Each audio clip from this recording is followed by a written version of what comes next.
Captain Lee Wan's boots echoed against the polished metal floors of the Celestial Dawn as he stepped through the main airlock. The luxury transport ship was massive, stretching nearly 2 kilometers from bow to stern, with gleaming corridors that could house a small city. Crystal viewing ports lined the walls, offering breathtaking views of the starfield beyond. Juan adjusted the strap of his military duffel bag, feeling the weight of 14 months of combat pressing down on his shoulders. His dark green uniform was clean, but showed the telltale signs of a soldier who had seen real action. Small scorch marks dotted his sleeve where plasma fire had come too close. His boots were worn from walking across alien battlefields. Most telling of all was his eyes. They held the quiet, watchful look of someone who had learned that danger could come from anywhere, at any time. The main passenger deck of the Celestial Dawn was like stepping into a palace. Alien species from across the galaxy mingled in the spacious lounge areas. Tall, elegant Arcturians, with their pale blue skin and flowing robes, discussed trade agreements in their musical language. Groups of wealthy Xanthari merchants, their silver skin gleaming under the soft lighting, counted profits on holographic displays. Even a few of the mysterious Velterans were present, their purple skin and 4 eyes marking them as one of the galaxy's oldest spacefaring races. Juan pulled out his ticket, a small crystalline chip that contained his passage information. First class, Deck A, Suite 7. He had earned every credit of it during his deployment on Kepler 44-B, where human colonial marines had spent over a year fighting off Zephyrian raiders who kept attacking the Outer Rim settlements. The pay was good. For those willing to risk their lives protecting civilians on the frontier worlds, as he approached the main reception desk, conversations around him began to quiet. Humans were still relatively new to galactic society, having achieved faster-than-light travel only 50 years ago. Many of the older species still viewed them as newcomers, who hadn't earned their place among the stars. The reception area was staffed by a Velteron steward whose name tag read Kickstall. Ice. The alien's 4 eyes focused on Juan as he approached, and his expression immediately shifted to one of disdain. Kickstall's purple skin darkened, slightly a sign of irritation among his species. Ticket, Kickstall said in heavily accented Standard Galactic. Juan handed over the crystal chip. Kickstall inserted it into his scanner, and his face twisted into an expression of disgust as he read the information. There must be some mistake, Primitive, Kickstall said, his voice dripping with contempt. Your kind belongs in cargo hold seating, with the other livestock. The insult hit Juan like a physical blow, but his face remained calm. He had heard worse during his military service. My ticket clearly states Deck A, Suite 7, he replied evenly. Kickstall's 4 eyes narrowed to angry. Slits, I don't care what your little paper says. No human filth in the luxury section. This is a respectable vessel. The conversation was getting louder, and other passengers began to take notice. A group of Xanthari merchants turned to watch the spectacle, their expressions amused. One of them, a particularly well-dressed noble wearing the ceremonial sash of an ambassador, stepped closer. Problems with the help, Kickstall? Ambassador Veximer asked, his silver skin gleaming as he smiled coldly. Just a confused human who thinks military service makes him civilized. Kickstall replied loudly enough for everyone nearby to hear. The ambassador laughed a sound like wind chimes made of metal. Finally, someone with sense. These barbarian humans think because they can point weapons and pull triggers, they deserve to sit with their betters. More passengers gathered around, drawn by the commotion. Juan could feel their stares, could hear their whispered comments in dozens of alien languages. But the meaning was universal. They saw him as inferior, as something that didn't belong in their refined world. An Arcturian diplomat joined the growing crowd. I heard they barely evolved past throwing rocks at each other before they stumbled into space travel, she said in her musical voice. Probably found some crashed alien ship and reverse-engineered it. The laughter grew louder. Juan stood perfectly still, his military training keeping his temper in check. He had faced down armed raiders and survived firefights that would have broken lesser men. But somehow this public humiliation cut deeper than any weapon. The main doors to the command section opened with a soft hiss, and Captain Tishra emerged. She was tall, even for a Zenthari, with the silver skin and sharp features that marked her as nobility. Her uniform was pristine, decorated with enough medals and ribbons to show she commanded respect throughout the galaxy. Her cold, metallic eyes surveyed the scene with obvious displeasure. "What's this commotion?" she demanded, her voice carrying the authority of absolute command. Kickstall straightened immediately. "Captain, a human refuses to accept his proper place. Claims to have a first-class ticket, but clearly there's been some administrative error." Captain Tishra studied Juan with those cold, silver eyes. She took in his military bearing, his worn uniform, the quiet strength in his posture. For a moment, Juan thought he saw something like respect flicker across her features. Then her expression hardened. "Listen well, human," she said, her voice carrying to every corner of the reception area. "This is a civilized vessel. Your species may have stumbled into space travel through luck or theft, but that doesn't make you our equals. You are passengers on this ship by our grace alone." She stepped closer, towering over Juan by nearly a foot. "These beings around you represent thousands of years of culture, art, and scientific achievement. They have earned their place through generations of contribution to galactic society. What have humans contributed? War, violence, primitive aggression?" The crowd murmured agreement. Ambassador Vexamore nodded approvingly. "Report to the lower decks where you belong," Captain Tishra continued. "Consider yourself fortunate that we allow your kind to travel on our vessels at all." Juan looked around at the faces surrounding him. Some showed open contempt, others mere indifference.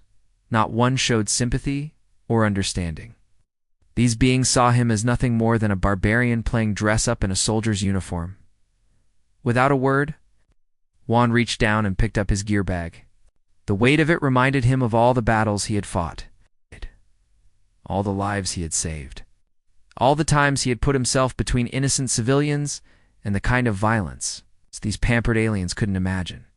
He slung the bag over his shoulder and walked toward the lower levels.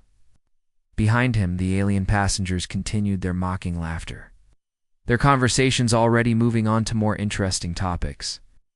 To them, he was just another human who had been put in his place. As the lift doors closed behind him, Juan caught one last glimpse of the luxury deck. Crystal chandeliers sparkled overhead, alien music played softly in the background, and beings from across the galaxy enjoyed the finest accommodations money could buy. The lift descended toward the cramped lower decks where second and third class passengers were packed together like cargo.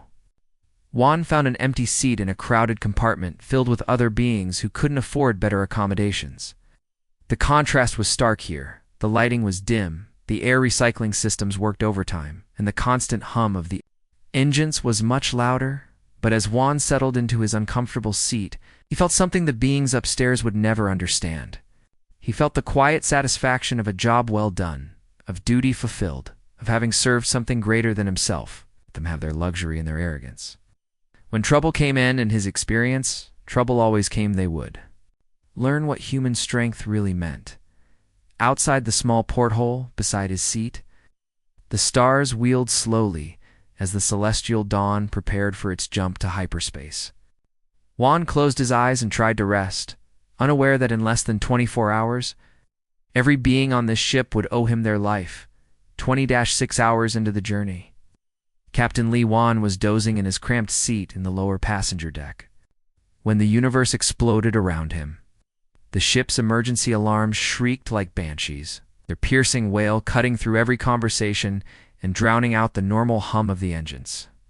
The celestial dawn lurched violently to one side, throwing passengers against the walls. Emergency lighting bathed everything in hellish red as the main power grid flickered and died. Military instincts kicked in immediately. This wasn't a mechanical failure or navigation error. This was an attack. The ship shuddered again as it was forcibly ripped from hyperspace. Through the small portholes, familiar blue swirl of faster-than-light travel was replaced by the cold darkness of normal space. But they weren't alone in that darkness. Krillian raiders. Oh. The voice over the intercom belonged to the ships. communications officer, and even through the static, Juan could hear the terror. All passengers remain calm. This is not a drill. All passengers remain calm. But there was no staying calm when you heard that word, Krillian. Even in the furthest reaches of human space, that name was whispered in fear. The Krillians were living nightmares of foot-tall reptilian warriors who had terrorized the galaxy for centuries. They were the stuff of horror stories told to children, the monsters that even hardened space marines feared to face. Juan pressed his face to the porthole and felt his blood turn to ice. 3 massive Krillian warships hung in space around the celestial dawn, like predators surrounding wounded prey. Each warship was the size of a city, their black hulls covered in spikes and weapon arrays that looked like the teeth of some cosmic beast. Red lights pulsed along their sides, the hunting lights that marked them as raiders.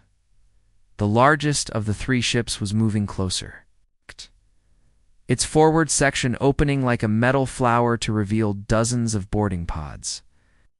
Each pod was designed to punch through a ship's hull and deposit warriors directly inside. There would be no negotiation, no ransom demands, no mercy. The Krillians didn't take prisoners except for the slave markets, and they had a reputation for leaving no survivors. Brilliant. Beams of energy lanced out from the Krillian ships, striking the Celestial Dawn's defensive shields.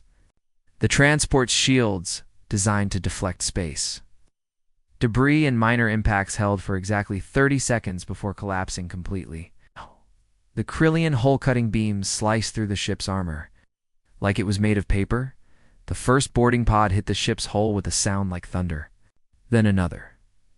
And another.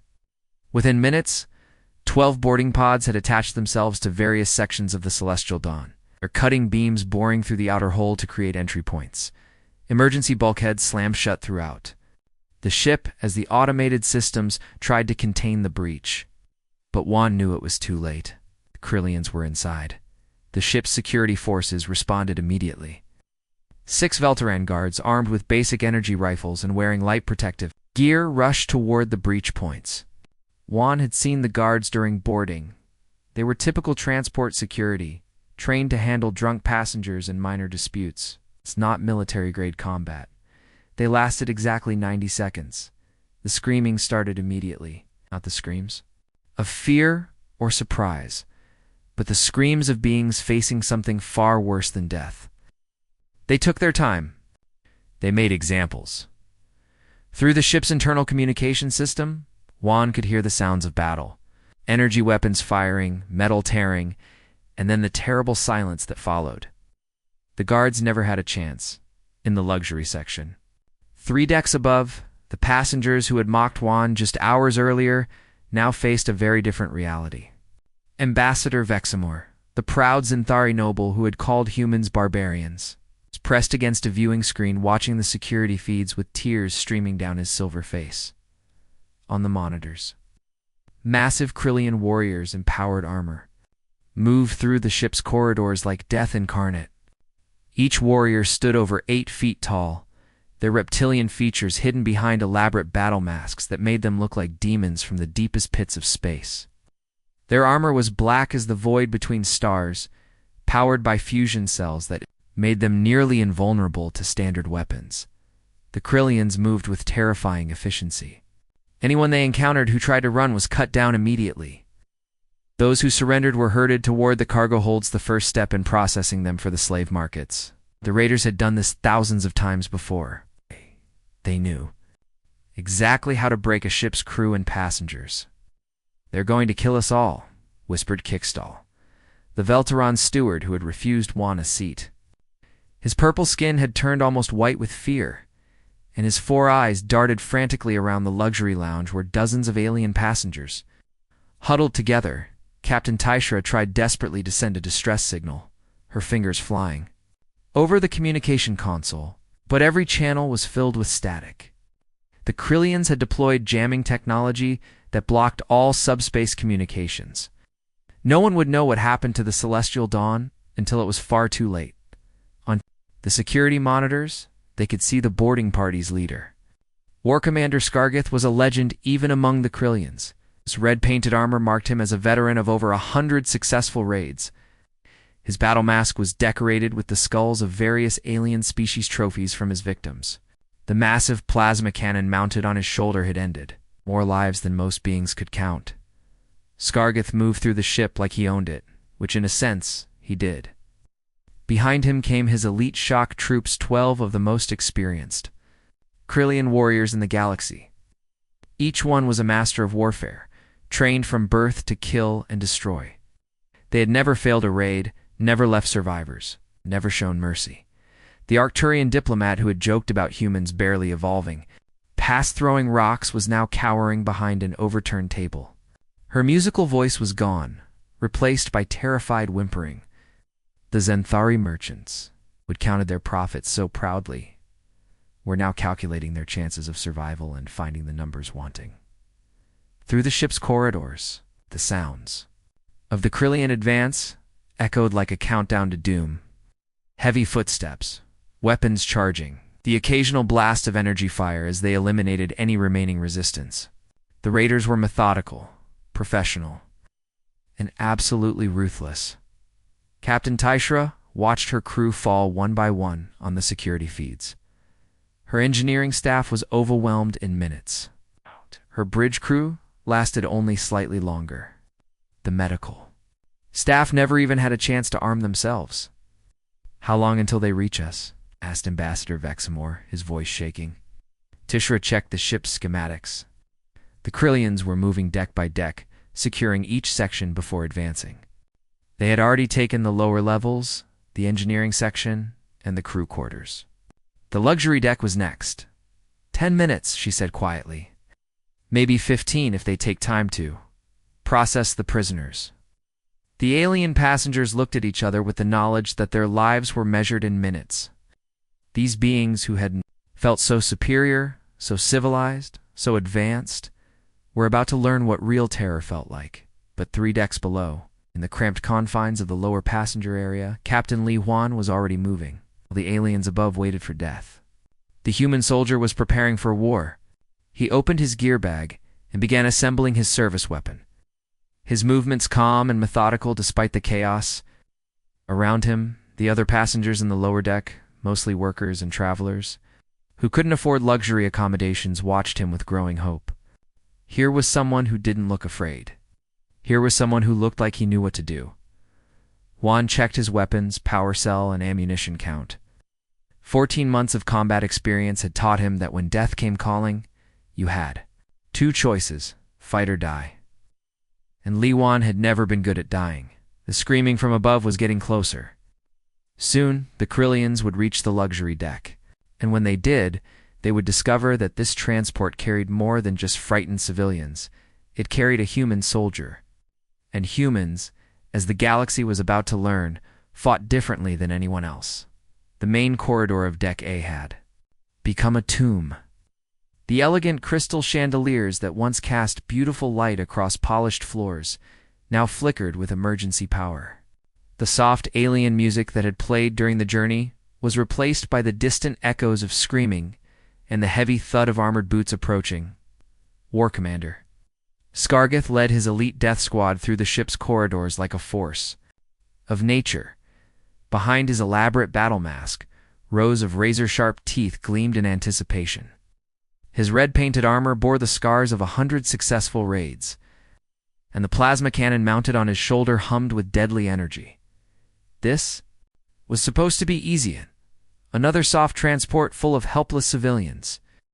The Krillian warriors moved in perfect formation, their massive forms filling the corridor. Each warrior carried weapons that could punch through starship armor, and their powered exoskeletons made them nearly unstoppable. They had done this, danced thousands of times before. Breach, kill, capture, profit, it never got old. But as they approached the luxury section's main corridor, something made Scargith raise his clawed hand. His reptilian senses, honed by decades of warfare, detected something wrong. The corridor ahead was too quiet, too still, felt like a trap. Then they saw him, standing alone in the wide corridor, directly between the Krillian death squad and the luxury passenger area, was Captain Li Wan. He had retrieved his military-grade plasma rifle from his sealed luggage and now wore his combat vest. The one that had kept him alive through 14 months of hell on Kepler 44b. The vest bore the scorched marks of near misses and the faded insignia of the Colonial Marine Corps. Juan's stance was relaxed but ready, the position of a soldier who had faced death so many times that it had become routine. His dark eyes studied the approaching Krillians with the calm assessment of a professional warrior. He wasn't afraid, he was calculating. The contrast was striking. 12 massive armored aliens, each one a living weapon of destruction, facing one human in a simple uniform. To any observer, it should have been no contest. "You're in the wrong section," Juan said quietly, its voice carrying clearly down the corridor despite its low tone. War Commander Scargith stopped in surprise. Yeah. In all his years of raiding, no one had ever simply stood in his way and spoken to him like he was lost tourist. The absurdity of it made him laugh, a sound like rocks grinding together in a landslide. "One human?" Scargith's voice boomed through his helmet's speakers. "They send one human to face the Krillian Death's Head Legion." Behind the blast doors that separated the luxury section from the main corridor, the alien passengers watched through security monitors. Ambassador Vexamore pressed his face to the screen, his silver skin pale with terror. Just hours ago, he had called this human a barbarian. Now that same human stood between them and certain death. "They didn't send me," Juan replied, checking his weapon's power level with casual efficiency. "I volunteered." The simplicity of the statement hit harder than any battle cry. This wasn't about orders or duty or even survival. This was about choice. A human soldier had chosen to stand between innocent beings and the monsters that hunted them. Scargith's laugh died in his throat. There was something in the human's voice, something in his posture, that triggered warning signals even in the War Commander's battle-hardened mind. This wasn't fear or desperation. This was confidence. "Kill him," Scargith ordered. The 12 Krillians raised their weapons in perfect unison.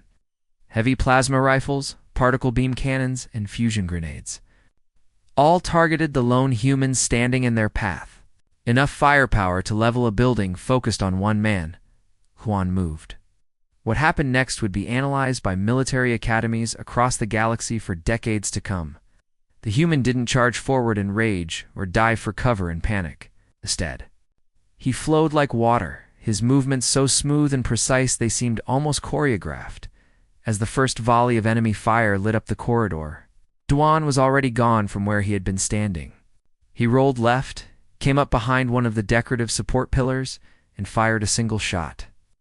The plasma bolt found the tiny gap between a Krillian warrior's helmet and chest armor. Target barely 2 inches wide at 50 meters. The massive alien toppled backward, dead before he hit the ground. The other Krillians adjusted their aim. But Juan was already moving again. He used the corridor's architecture like it was designed for warfare, turning elegant decoration into tactical advantage. A crystal sculpture became cover. An ornamental plant provided concealment. Even the polished floor worked in his favor. As he slid across it on his knees, firing upward at the gaps in Krillian armor, the second warrior fell as Juan put 3 shots through his visor in rapid succession. The alien's own momentum carried him forward. He crashed into a wall with enough force to crack the metal plating. Scargith roared in fury and opened fire with his shoulder-mounted plasma cannon. The beam scorched the air where Juan had been a split second earlier, leaving a molten scar across the corridor wall. But the human was gone, disappeared behind another pillar like smoke. The third Krillian died when Juan appeared from an impossible angle.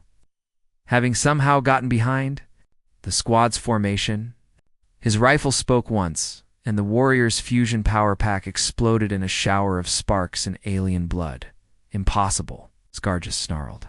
"No one moves that fast." But Juan wasn't moving faster than the aliens. He was moving smarter.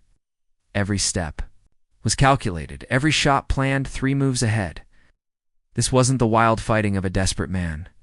This was the deadly art of a soldier who had learned warfare in the hardest school of all, combat where losing meant everyone you cared about died. The 4th and 5th Krillians fell when Juan produced a flashbang grenade from his tactical vest. The device exploded in a burst of blinding light and deafening sound, temporarily overwhelming the aliens' enhanced senses. While they stumbled and fired blindly, Juan moved among them like a ghost, his rifle finding target after target with mechanical precision. The luxury deck's blast doors were equipped with external cameras, and every alien passenger watched in, stunned silence as the humans systematically dismantled the Krillian death squad. Captain Tishra, who had commanded respect throughout the galaxy, found herself unable to speak. This wasn't possible. One being couldn't face 12 Krillian elite warriors and win, but the evidence was right there on the screens.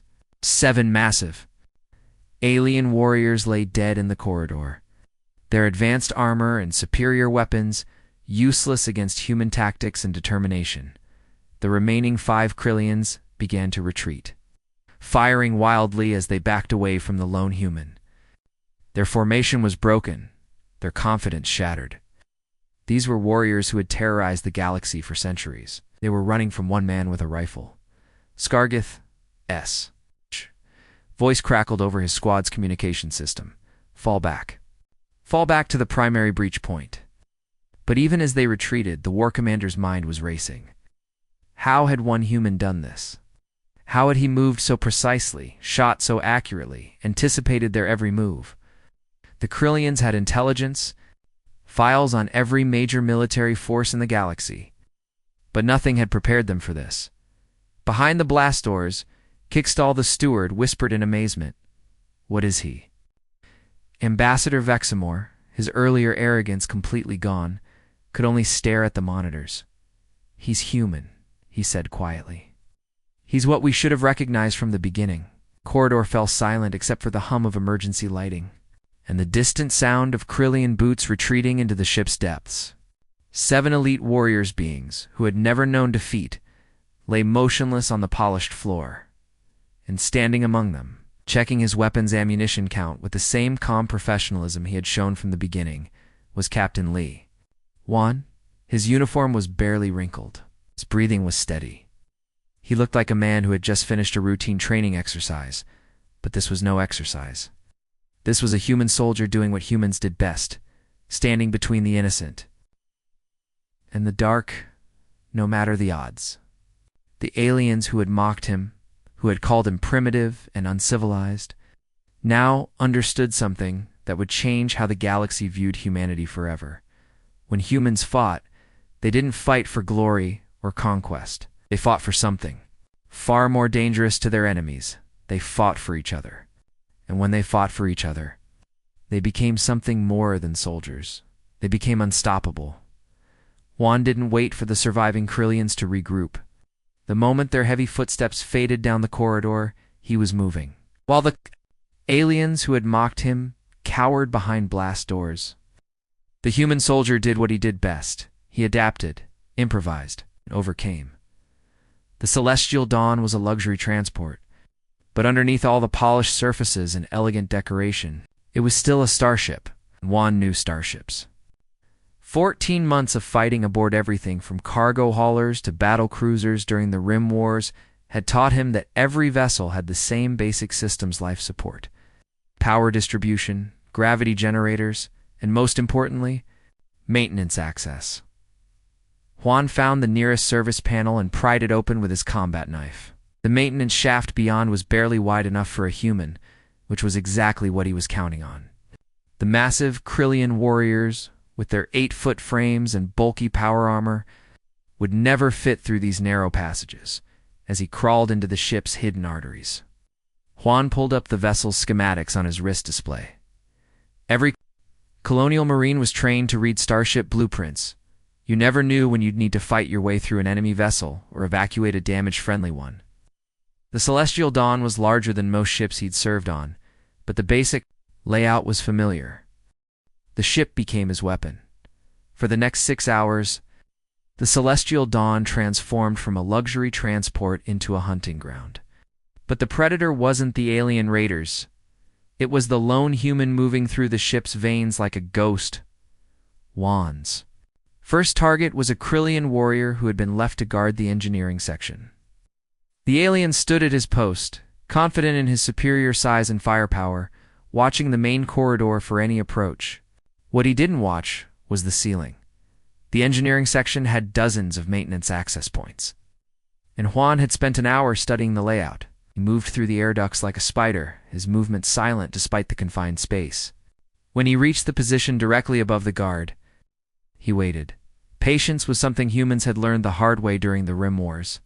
The enemy might be stronger, faster, or better armed, but they rarely had the patience to wait for the perfect moment.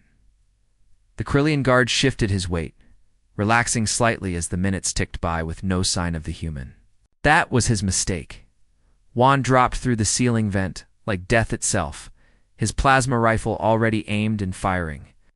The alien had no time to react, no chance to use his superior strength or advanced armor. One shot through the helmet's visor, and the guard crumpled to the deck. The ship's internal sensors registered the death. But by the time the other Krillians responded, Juan was already gone. Vanished back into the maintenance systems like he had never been there. The second kill was more creative. Juan had discovered that the celestial dawns, hydroponics bayware, the ship grew fresh food for the luxury passengers, had variable gravity controls. The system was designed to help plants grow in optimal conditions, but Juan saw a different use for it. A Krillian warrior was searching the bay, its massive form moving between the growing towers of alien vegetables. He was methodical, professional, checking every possible hiding spot. But he made the same mistake as people always made. He assumed the human would fight like a Krillian.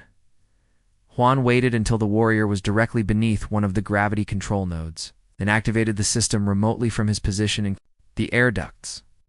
The artificial gravity in that section instantly increased to 5 times normal.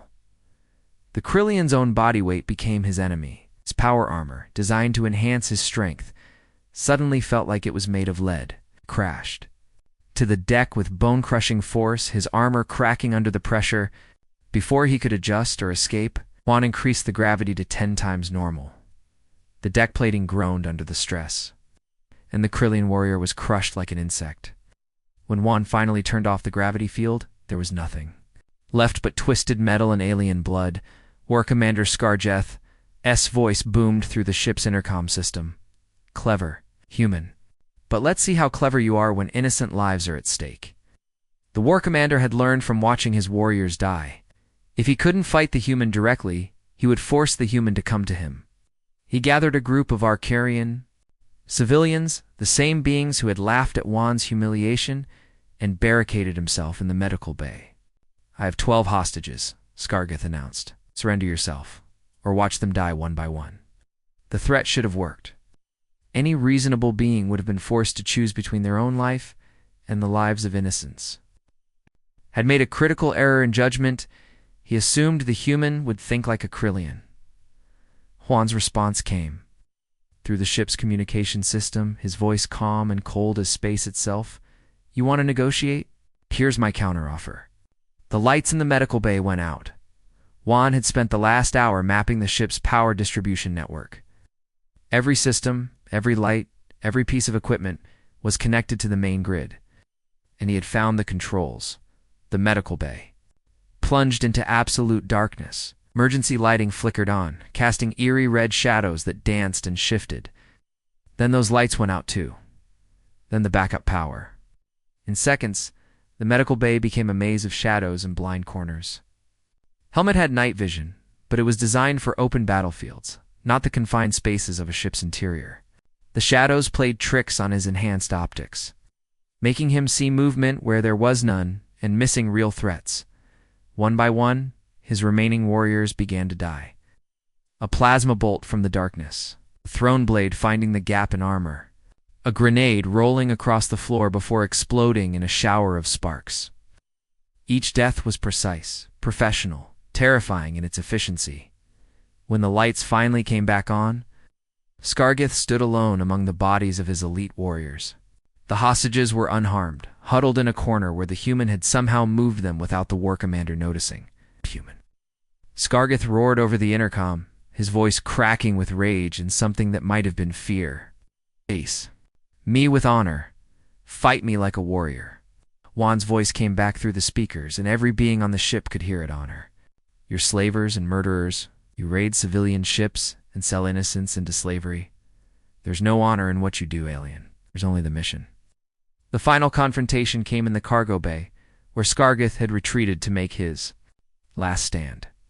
The war commander waited in the center of the vast space, his red-painted armor gleaming under the overhead lights. His heavy plasma cannon was fully charged, and his power armor was operating at maximum efficiency. This was where he would end the humans' hunt. But Juan had spent 6 hours learning every inch of the celestial dawn. He knew about the cargo lift shafts that ran from the upper decks down to the loading bay. He knew about the emergency access hatches that maintenance crews used. Most importantly, he knew that Scargith was expecting him to come through the main doors like a traditional warrior, the war commander's. Mistake was assuming the human would fight fair. Juan came from above, dropping through the cargo lift shaft like a falling star. His plasma rifle was already aimed and firing before his boots touched the deck. Scargith spun around, his own weapon swinging to track the human. But he was too slow. 3 plasma bolts punched through the back of the war commander's helmet, finding the weak points in his armor that Juan had memorized during their first encounter. The alien's superior strength and advanced technology meant nothing when the human was close enough to put his shots exactly where they needed to go. Scargith toppled forward, his massive form crashing to the deck with a sound like thunder. The red paint on his armor was already beginning to fade, and the skull trophies decorating his helmet looked somehow smaller in death. Silence fell over the celestial dawn.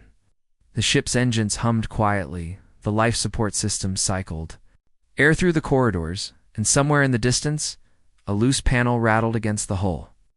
But the sounds of battle, the roar of weapons, the screams of the dying, all of that was gone. Juan stood over the body of the war commander, his rifle still aimed at the fallen alien. Only when he was absolutely certain that Scargith was dead did he lower his weapon. 12 elite Krillian warriors beings, who had terrorized the galaxy for decades, lay scattered throughout the ship. Standing among their bodies was one human soldier who had turned their own confidence against them. The hunt was over. The celestial dawn was secure, and every being on the ship owed their life to the human they had refused to seat. Captain Li Wan walked slowly back through the corridors of the celestial dawn, his plasma rifle slung across his shoulder like he was returning from a routine patrol.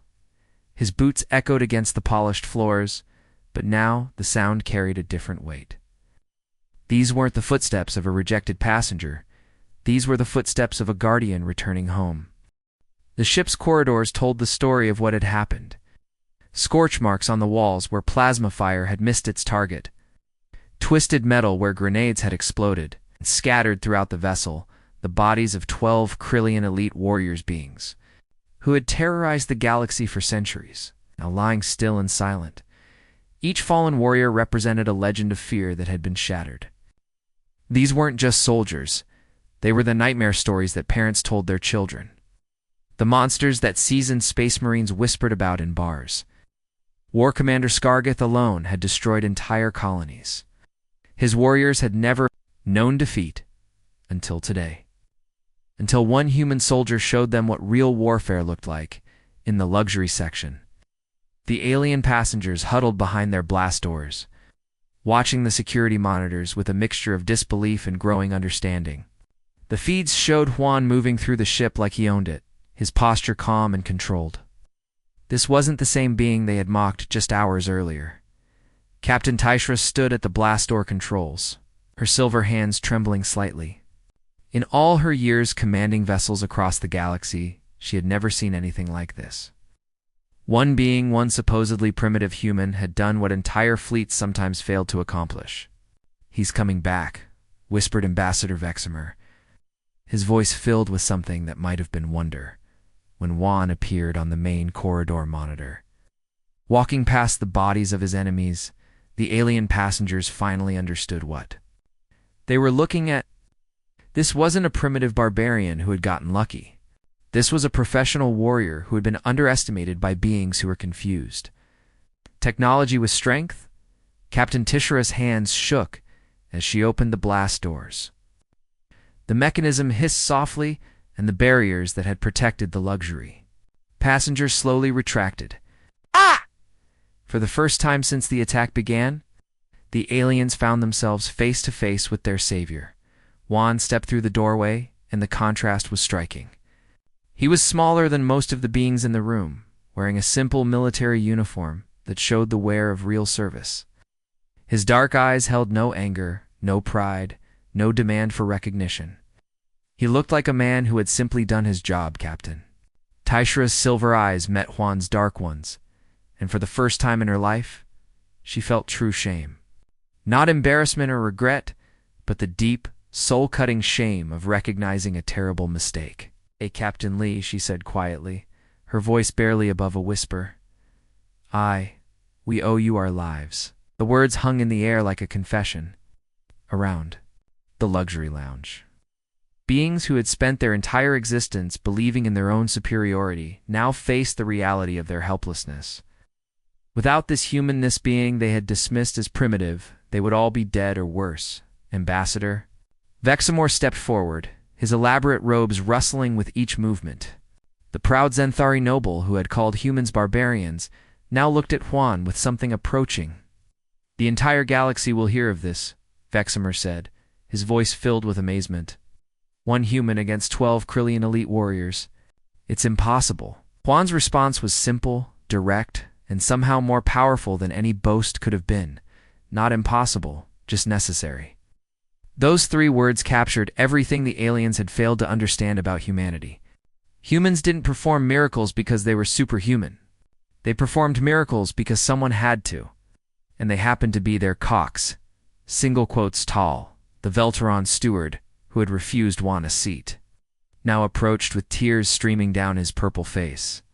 His 4 eyes were wide with shame and gratitude, and his voice shook as he spoke. "Sir, please," Kickstall said, his earlier arrogance completely gone. "Take any suite you want. The finest quarters, the best food, anything we can offer. It's the least we can do."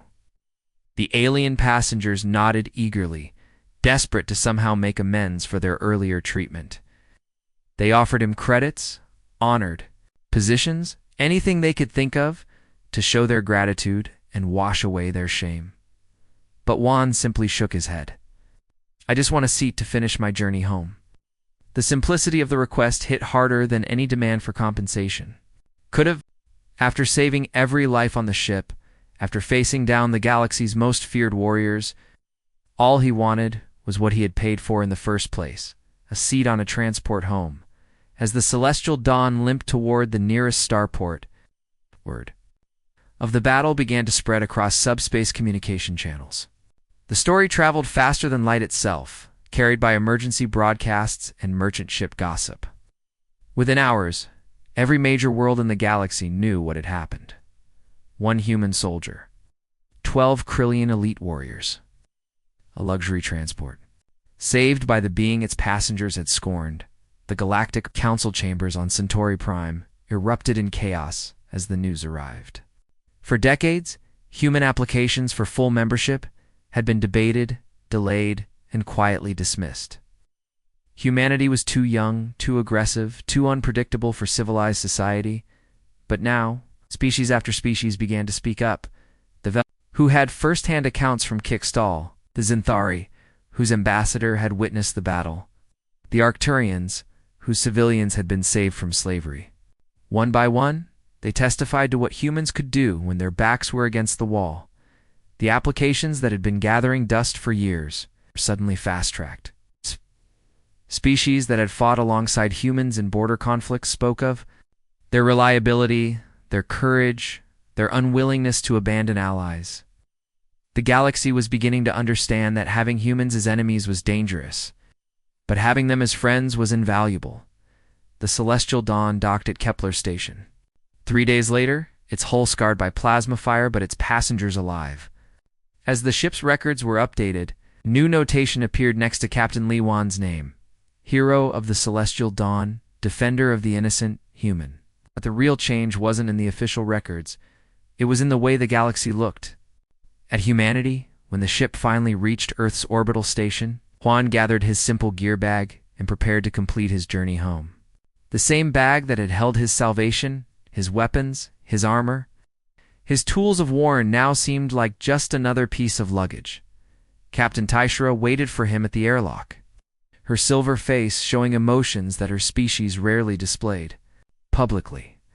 Behind her, the alien passengers had gathered to watch him leave, their expressions a mixture of gratitude, respect, and something approaching reverence.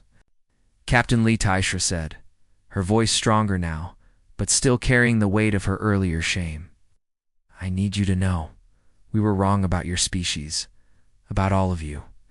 Juan paused at the airlock threshold and looked back at the beings he had saved. They were the same aliens who had scorned him, mocked him, treated him as less than civilized.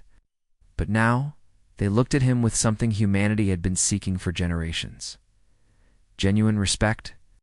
We're not seeking to be better than anyone else, Juan said quietly, his words carrying the weight of speaking for his entire species. We just want to be worthy of standing beside you among the stars, all of us, together, as he walked through the airlock toward the Earth transport that would take him home. The alien passengers stood in respectful silence. Some bowed, others simply watched, but all of them understood that they had witnessed something that would change the galaxy forever. They had learned something that day about the species they had dismissed as primitive barbarians. Humans didn't fight because they were savage or bloodthirsty. They fought because someone had to stand between the innocent and the dark. And when they fought, they didn't fight for glory or conquest or personal gain. They fought for each other, for strangers, for beings who had treated them badly but didn't deserve to die for it. In the weeks and months that followed, the story of the Celestial Dawn spread throughout the galaxy like wildfire. It became more than just a tale of one soldier's heroism. It became a legend, a symbol, a turning point in galactic history. This was the moment when humanity stopped asking for a place among the stars and simply took it. Not through conquest or intimidation, but through the one thing that truly defined them as a species, their unwavering willingness to stand up for what was right, no matter the cost. The galaxy had learned to fear Krillian raiders, to respect Zenthari wisdom, to admire Arcturian art. But now they learned something new. When the darkness came calling, when the monsters emerged from the void, when all hope seemed lost, there would always be humans willing to stand in the gap, and that made all the difference. The end.